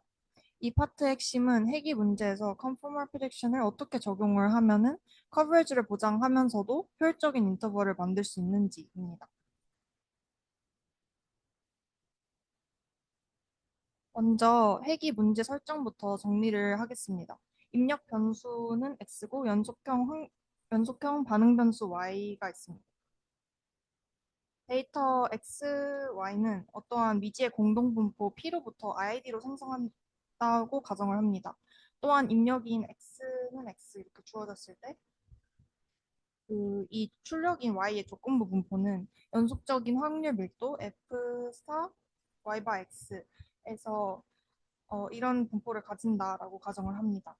이 가정은 이후 오라클 덴시티나 오라클 퀀타일 인터벌을 정의하기 위한 기본적인 출발점이 되겠습니다. 이 회귀 설정 하에서 섹션 5.4는 두 가지 케이스 스터디를 다루는데 첫 번째 케이스 스터디는 조건부 밀도를 직접 추정할 수 있다라고 가정하는 경우이고 두 번째 케이스 스터디인 5.3.2절은 조건부 분위수 함수를 이용을 하는 경우입니다. 첫 번째 케이스 스터디는 직전에 세민님께서 소개해 주신 케이스 스터디와 구조가 동일하기 때문에 이번 발표에서는 두 번째 케이스 스터디인 퀀타일 기반 접근에 집중하겠습니다. 회귀 문제에서 conformal prediction을 적용을 할 때 중요한 차이점은 prediction set이 더 이상 레이블 집합이 아닌 실수축 위의 집합이라는 점입니다. 즉 prediction set인 CX는 R의 부분 집합이고 실제로는 인터벌의 형태를 갖습니다. 이때 셋의 크기는 르벡 메저로 측정이 되는데 1차원에서는 단순히 특히 저희 케이스 스터디에서는 그냥 길이로 받아들이시면 될 것 같습니다. 그러면 여기서 왜 굳이 르벡 메저를 사용을 했냐라고 의문을 가지실 수도 있는데 이렇게 단순한 길이를 구하는 거는 특수 케이스고 여러 구간이 나오는 등 다양한 상황에서 길이를 측정할 수 있는 일반적인 길이 측정 방식이 필요하기 때문에 르벡 메저를 도입했다 이렇게 알고 계시면 될 것 같습니다. 그래서 저희 회귀 문제에서는 효율성이 인터벌이 얼마나 짧은가로 측정이 됩니다. 이제 우리가 도달하고 싶은 이상적인 프리딕션 인터벌인 오라클을 살펴보도록 하겠습니다. 오라클은 입력인 x가 스몰 x로 주어졌을 때 이 조건부 분포인 이걸 정확히 알고 있다라고 가정을 합니다. 이 경우에는 equal tailed 조건 하에서 오라클 프리딕션 인터벌이 진짜 조건부 분위수를 사용한 이러한 형태로 주어집니다. 이 인터벌은 조건부 분피의 아래쪽과 위쪽에서 각각 알파 나누기 2만큼 잘라낸 구간으로 좌우 꼬리의 오차를 동일하게 제어합니다. 중요한 점은 이 오라클 인터벌이 이퀄 테일드 제약을 만족하는 모든 프리딕션 인터벌 중에서 평균 인터벌 길이를 최소로 한다라는 점입니다. 즉 르벡 메저의 기대값 기준으로 가장 효율적인 인터벌입니다. 근데 현실에서는 그 조건부 분포나 진짜 분위수를 저희가 알 수 없기 때문에 오라클 인터벌을 직접 사용할 수 없습니다. 따라서 우리의 목표는 오라클 인터벌을 데이터로부터 추정을 하되 컨포멀 캘리브레이션을 통해서 커버리지의 안정성을 유지하는 것입니다. 이 아이디어가 Conformized Quantile Regression으로 이어지게 됩니다. 그래서 이번 케이스 스터디에서는 저희가 CQR 스코어 펑션을 사용을 했는데 현실에서는 오라클 분위수를 알 수 없기 때문에 이를 추정을 해야 되잖아요. 그래서 컨포마이스드 퀀타일 리그레션에서는 먼저 퀀타일 리그레션을 통해서 하위 분위수와 상위 분위수를 추정을 합니다. 그리고 다음과 같은 이러한 컨포미티 스코어를 정의를 합니다. 이 스코어는 관측값 y가 분위수 인터벌 안에 있으면 음수 또는 0이 되고 인터벌 밖에 있으면은 얼마나 벗어났는지를 양수로 측정을 합니다. 즉, 이 스코어는 인터벌 위반 정보를 정량화한 것이라고 보시면 될 것 같습니다.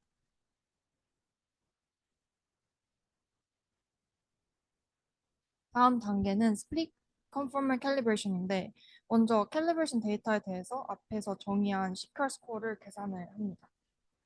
이 스코어는 관측값이 추정된 분위수 구간을 얼마나 벗어났는지를 측정한다라고 말씀을 드렸고 그 다음에 이 스코어들의 1-알파 퀀타일을 컷오프로 이렇게 선택을 합니다.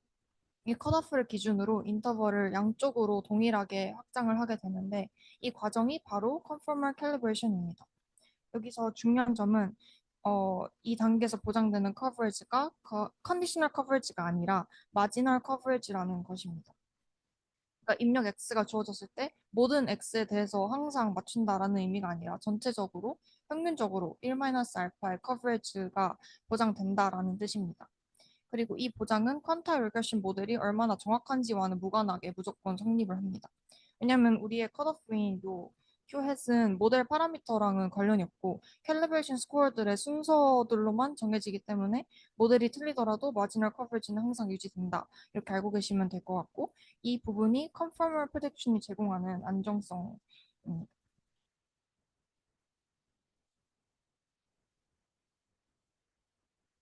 그래서 최종적으로 저희가 얻는 프리딕션 인터벌은 다음과 같은데 이렇게 생각합니다. 이 수식 안에 이번 저희 방법론의 핵심들이 모두 들어있습니다. 첫 번째로 모델이 틀려도 마지널 커버리지가 항상 유지된다라는 점부터 보겠습니다. 이 성질은 인터벌의 양 끝을 결정하는 컷오프인 Q햇에서 나타나는데 이 Q햇은 직전에 말씀드렸듯이 모델 파라미터나 분위수 추정의 정확도가 아니라 캘리브레이션 데이터에서 계산된 스코어들의 1-알파 퀀타일로 정해집니다. 이 보장은 모델의 정확도에는 전혀 의존하지 않고 데이터 익스체인지빌리티 가정에만 의존합니다. 그래서 퀀타일 리그레션이 다소 부정확하더라도 컨포멀 캘리브레이션 단계에서 프리딕션 인터벌은 피닛 샘플에서도 항상 1-알파의 마지널 커버리지를 유지합니다. 그래서 모델이 틀려도 안정성이 유지된다 이렇게 말을 할 수가 있는 것입니다. 다음으로 모델이 정확할수록 오라클 인터벌에 가까워진다라는 말은 인터벌의 퀀타일 리그레션으로 추정한 요 분위수들에서 나오는 말인데 이 조건부 분위수들은 인터벌의 중심과 형태를 결정을 합니다.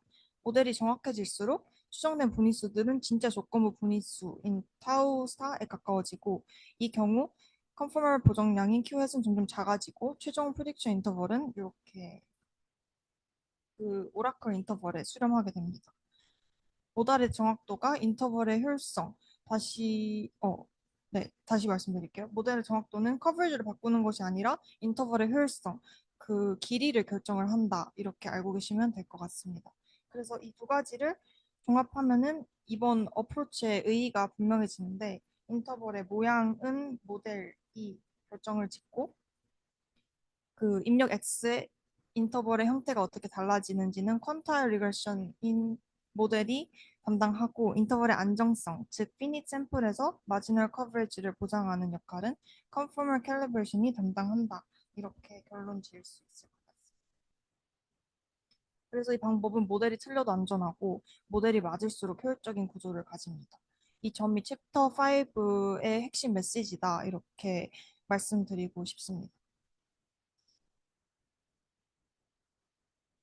그래서 이게 저희가 방금 본 요 프리딕션 인터벌을 시각화한 건데 이거 왜 이렇게 생겼을까요?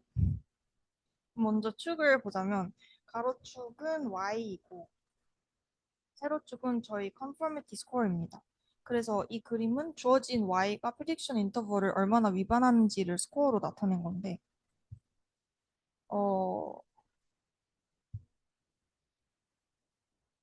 저희 스코어 정의를 다시 써보자면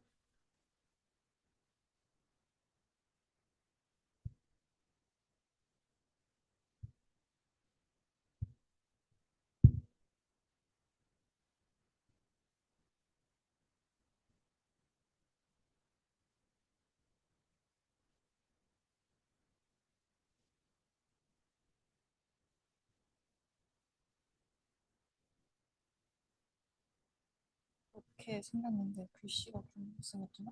이렇게 생겼는데 이 스코어 정의로 그림의 모양이 결정이 되었고 그 다음에 y 분위수가 인터벌 안에 있는 경우는 이렇게 노란색으로 표시가 됐듯이 스코어가 0 이하의 값이 되기 때문에 스코어가 0 이하의 값을 가지고 그래서 그리고 여기 벗어나는 구간을 보면은 여기를 퀀타일을 벗어났죠. 그래서 y가 작아질수록 이쪽에서는 y가 작아질수록 그 이렇게 증가를 하고 오차가 그다음에 여기서는 y가 증가할수록 그 스코어가 증가를 합니다.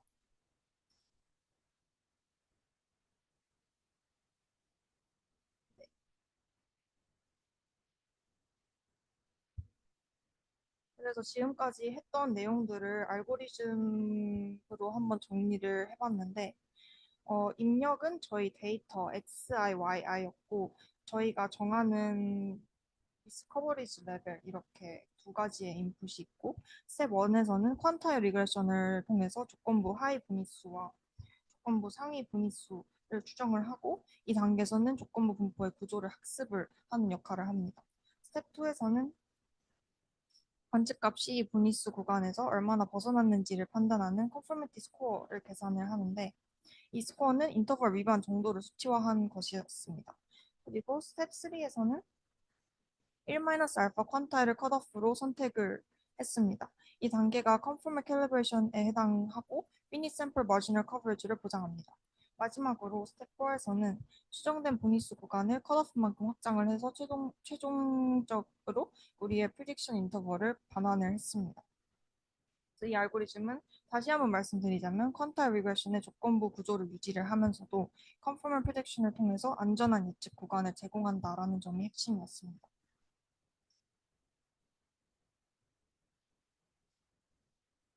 이 교재에 나오는 proposition 5.5는 conformized quantile regression이 이론적으로 얼마나 좋은 방법인지를 정리해주는 결과인데 저희 가정은 proposition 조건부 분위수 추정기가 일관적이라는 것입니다. 그래서 표본 크기가 n이 커질수록 표본 크기인 n이 커질수록 추정된 하위 분위수와 상위 분위수가 진짜 조건부 분위수에 가까워진다라고 가정을 합니다. 네. 그래서 이 가정 하에서 그 proposition 5.5의 첫 번째 결론은 equal tailed 조건 하에서 compromised quantile regression으로 얻은 인터벌이 점근적으로 오라클 인터벌의 평균 길이에 도달한다라는 것이고 이 의미에서 시크와 인터벌은 asymptotically optimal하다라고 말씀드릴 수 있을 것 같습니다.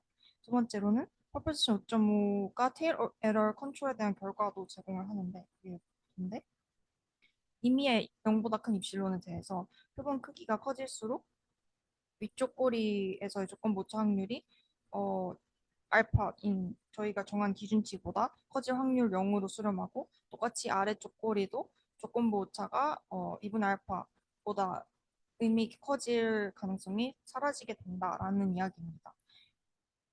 라지 샘플 리밋에서 프로젝션 인터벌이 오라클 이퀄 테이드 인터벌과 같은 방식으로 꼬리 오차를 제어하게 되는 것입니다.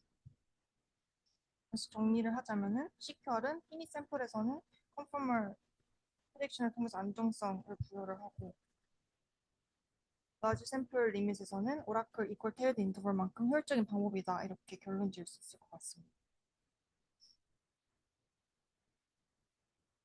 이번 저를 정리를 해보자면 먼저 회귀 문제에서 컨포멀 프레딕션의 효율성은 인터벌의 길이로 측정을 했습니다. 그래서 얼마나 짧은 프레딕션 인터벌을 만들 수 있는지가 중요한 기준이 되었습니다. 그런데 우리가 챕터 4에서 봤듯이 exact한 컨디셔널 커버리지는 일반적인 분포 가정 하에서 거의 불가능하다는 합니다. 그래서 이번 챕터 5에서는 컨디셔널 커버리지 대신 항상 달성 가능한 마지널 커버리지를 목표로 했습니다. Conformized quantile regression은 이 마지널 커버리지를 conformal calibration을 통해서 정확히 보장을 하면서 quantile regression을 사용해서 조건부 분포의 구조를 인터벌에 반영했습니다. 그 결과 이 방법은 모델이 틀려도 안전하고 모델이 정확할수록 더 짧고 효율적인 프레딕션 인터벌을 제공을 했습니다. 그래서 안전성은 컨포멀 프레딕션이 담당하고 효율성은 모델이 담당하는 구조이다. 이렇게 말씀드리고 싶습니다. 네, 감사합니다.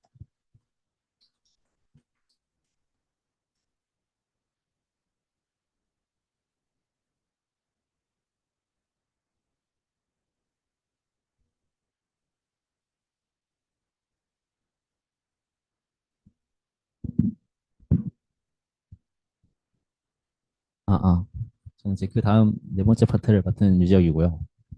저는 그래서 오라클에 대해서 여러 이야기를 했는데 결국 그래서 오라클로 바꿔지냐?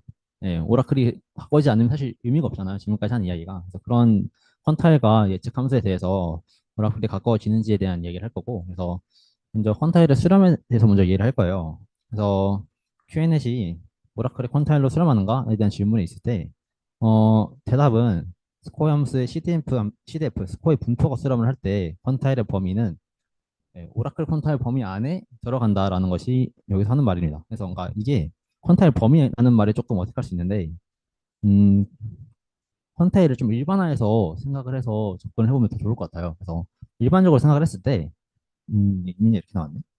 다음 이제 네 개의 그림처럼 그 퀀타일이 하나 임계값만 존재하는 것이 임계값으로 존재하는 것이 아니라 어떤 구간으로 집합으로 표현할 수 있지 않을까라는 것이고요. 그래서 여기 두 예시 같은 경우에는 이 1-알파에 있어서 이렇게 구간으로 표현이 되는 것이죠. 이렇게 구간으로 표현할 수가 있을 것이고, 이 구간을 표현을 하는 데 있어서 이, 이, 이 퀀타일 집합의 하한과 상한이 필요하다는 것이 필요하다는 것을 짚고 넘어갈 필요성이 있습니다. 그래서 이제 앞서서 보면 계속 인피멈, 프리멈 계속 나오거든요. 얘네들이 하한 상한이라서. 그래서 왜 최대 최소가 아니라 왜 하한과 상한을 쓰냐라는 질문이 나올 수가 있을 것 같아요. 아까서 설명할 때도 최대 최소랑 정말 유사하다고만 이야기를 하고 넘어갔었는데, 네. 그래서 정의는 이렇게 되는데 사실 정의가 제가 봤을 때는 이거를 이해하는데 그렇게 중요하지는 않고요. 네. 예시만 적당히 들어도 아마 느낌은 오실 거예요. 복습할 때 한번 읽어보시면 좋을 것 같습니다. 그래서 먼저 안 쓰는 이유는 맥시멈과 미니멈은 존재하지 않을 수가 있어요. 그 존재성을 보장하기가 생각보다 되게 까다로운데, 근데 반면에 상한과 하한은 그 존재성을 보장하기가 훨씬 더 수월하거든요. 이제 열린 구간 1,3의 최대 최소를 봤을 때는 최대 최소는 존재하지 않는데, 근데 상한과 하한은 3과 1로 딱 보이잖아요. 상한과 하한은 3과 1이거든요. 네, 그런 것도 그렇고 fx를 x분의 1로 잡았을 때 최소값은 존재하지가 않는데 하하는 0이고, 이렇게 예, 최대 최소가 존재하지 않는 경우에 있어서도 상한과 하하는 존재하는 경우가 되게 많아서, 네, 훨씬 더 일반화해서 쓰는 데 있어서 퀀타일을 일반화해서 구간을 표현하는 데 있어서 네, 인피멈과 스피멈을 쓰긴 하겠지만, 하지만 값 자체에 대해서 막 그런 차이가 없어요. 그러니까 직관적인 차이는 그렇게 안 나잖아요. 그래서 적당히 이런 정도가 있다. 인피멈과 스피멈 이런 게 있구나 정도만 하고 넘어가셔도 될 것 같고, 하고 싶은 말은 네, 진짜 그 오라클 분포에 있어서 1마이너스 알파 퀀타일 범위 내에 저희가 QN 회색 그 분포가 그 안에 들어간다는 것을 이 정리에서는 이야기를 하고 있어요. 그래서 만약 다른 정의까지 커럴러리까지 가서 퀀타일이 유일한 값이라면 수렴한다라는 것이 여기서 하고 싶은 말이고, 네, 그래서 이거를 한번 증명을 해볼 건데 증명도 그렇게 복잡하지 않거든요. 근데 다만 이게 요, 요, 이 노테이션이 계속 나올 텐데 좀 헷갈릴 수가 있어서 이것만 조금 기억하시고 넘어가면 될 것 같아요. 그래서 증명 아이디어를 한번 볼 건데, 하기 전에 먼저 그 경험 CDF 분포에 대해서 이렇게 정의를 하고 넘어가거든요. 사실 저희가 알고 있는 건 이 경험 분포밖에 없죠. 경험 CDF 분포를 해서 그 S스타의 분포까지 이어나가는 과정이 이 증명에서 하고 싶은 과정이고요. 그래서 먼저 스텝 1에서는 다음과 같이 나오는데, 사실 이거는 내용을 떠나서 이 수식을 떠나서 생각을 해보면 퀀타령 자체가 어떤 퀀타일 하나의 값으로 좀 간단하게 생각을 해보면 1-알파 그 지점을 처음으로 넘는 그 포인트가 될 것 같아요. 그래서 만약에 퀀타일 0.5에 0.7이 있으면 퀀타일 0.5가 0.7보다 커지는 거는 말이 안 된다는 거죠. 그 순서 퀀타일의 순서 논리랑 그 상한과 하한 그의 정의만을 사용해서 이야기를 할 수가 있고요. 5.12만 살짝 이야기를 해보면 지금 CDF가 1-알파 미만으로 잡혔을 때 얘를 아무리 크게 잡아도 네, 그 QN햇은 이미 1-알파니까 얘 CDF가 커서 얘를 아무리 그 QN햇을 아무리 작게 잡은 것지 Q보다 작아지는 일은 없다. Q보다는 반드시 크거나 같다라는 그런 이야기를 하고 있는 겁니다. 근데 여기는 사실 일반적인 Q에 대한 이야기고 저희는 사실 일반적인 Q가 아니라 Q스타, Q스타 플러스에 대해서 다시 말해서 오라클 퀀타일로 이야기를 해야 되다 보니까 그 과정이 필요하겠죠. 그 과정이 스텝 2랑 3거든요. 네. 그래서 Q스타가 등장하는 만큼 여기서는 S스타가 등장해서 스코어 함수를 가정을 시켜줘야지 앞서 썼던 스텝 1의 과정을 끌어서 쓸 수가 있습니다. 그래서 SN이 S스타로 분포 수렴을 한다는 거죠. 그래서 SN이라는 것은 결국 새로운 데이터 XY에 대해 새로운 데이터 라지 XY에 대해서 라지 XY가 이렇게 간다는 거잖아요. 이렇게 간다는 거를 CDF 안에서 가정을 하고 넘어간다는 건데 문제는 저희는 이 새로운 데이터에 대한 정보가 있는 게 아니라 저희가 알고 있는 거는 경험적인 분포밖에 없어요. 그래서 이 경험적인 분포가 얘랑 또 비슷하다는 하나 추가적인 가정이 필요한 것이고 그 부분이 이 징후가 되겠습니다. 네.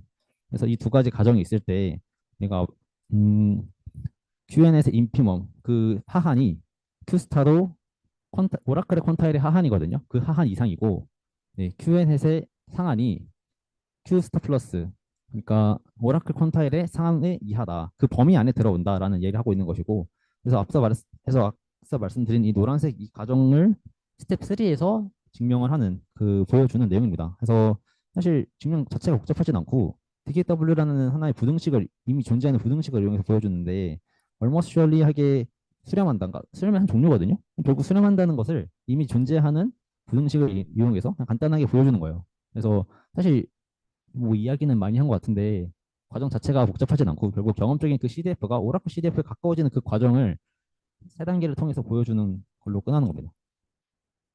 그래서 그 범위 안에 오라클 퀀타일 범위 안에 그 경험적인 퀀타일이 존재한다는 것을 저희가 알 수가 있었고 근데 이제 그것이 만약에 퀀타일이 값이 하나라면 오라클의 퀀타일 값이 하나라면 수렴한다. 여기까지가 여기서 이어지는 내용이었습니다. 두 번째로 가서 사실 퀀타일만 이야기하는 게 아니라 사실 진짜로 중요한 건 예측 집합이 수렴하냐 안 하냐라는 이야기거든요. 그래서 이 내용을 좀 더 이야기를 해야 될 것 같고 그래서 퀀타일 비슷하면 예측 집합도 비슷해지는 건가요? 이거 앞선 과정을 왜 한 건가 할 수가 있는데 그 앞선 과정에서는 스코어 함수의 분포 수렴 CDF가 수렴하는 것을 가정을 했었는데 여기서는 CDF 가정이 아니라 확률 수렴이라는 조금 더 강한 가정을 하고 넘어갑니다.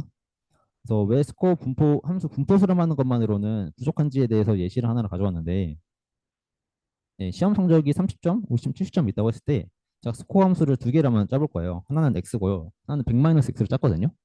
근데 이렇게 짜도 그 스코어 함수의 분포는 동일하게 30, 50, 70이 똑같이 나와요. 그래서 분포 수렴을 하는 셈이죠. 분포 수렴을 이렇게 보여준 것이고 그냥 예시를 통해서 근데 얘네들 퀀타일을 둘 다 50으로 정해서 50 이하일 때를 예측집합으로 짜버리면 스코어 함수의 분포는 동일하게 나왔음에도 불구하고 예측집합이 다르게 나올 수가 있다. 그래서 분포 수렴만으로는 충분하지가 않다는 것을 보여주는 것이고 그래서 확률 수렴이 등장하는 것인데 그래서 결국은 집합의 수렴에 대해서 이야기를 해야 될 것 같아요. 아까도 질문이 나왔던 걸로 알고 있는데 두 집합의 수렴하는 것을 어떻게 보여주냐라는 이야기거든요. 그래서 여기서는 어떤 그 새로운 XY가 있을 때 이 Y가 차집합으로 들어갈 확률을 0으로 부른다는 거예요. 그래서 여기가 오른쪽에 있는 그래프를 보면 지금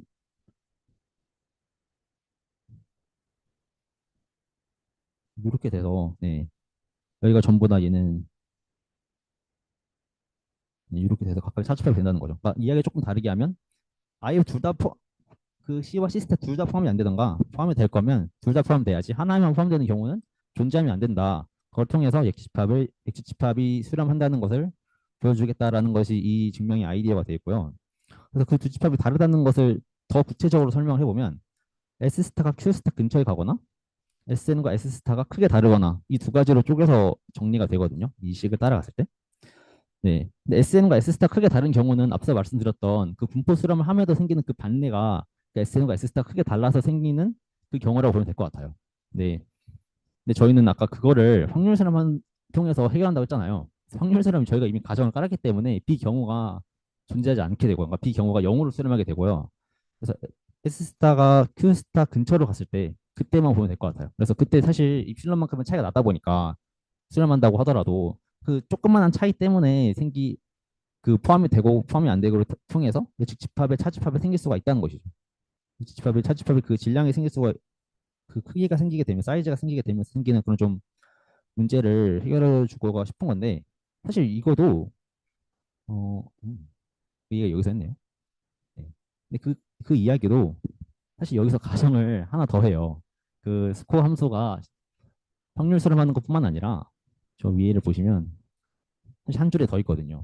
요 한 줄이 더 있어서 예. Q스타와 그리고 Q스타 플러스일 때 그 확률이 0이다.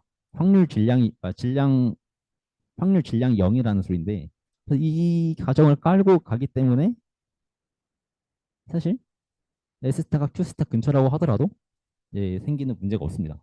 예. Q스타와 Q스타 플러스 근처에 그 사이에 있는 경우에 있어서도 그 인피멈과 스프리멈의 정의에 의해서 둘 다 1마이너스 알파를 기준으로 한 인피멈과 스프리멈이기 때문에 예, 그 사이 구간에서도 확률 질량 0이고요.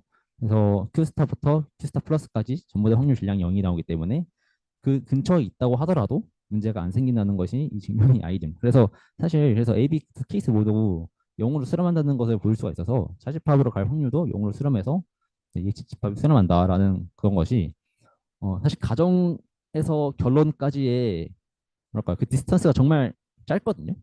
가정만으로 대부분 해결되는 증명이라서 사실 어렵지는 않아서 네, 충분히 복습하시면서 어렵지 않게 할 수 있지 않을까 생각을 합니다. 네.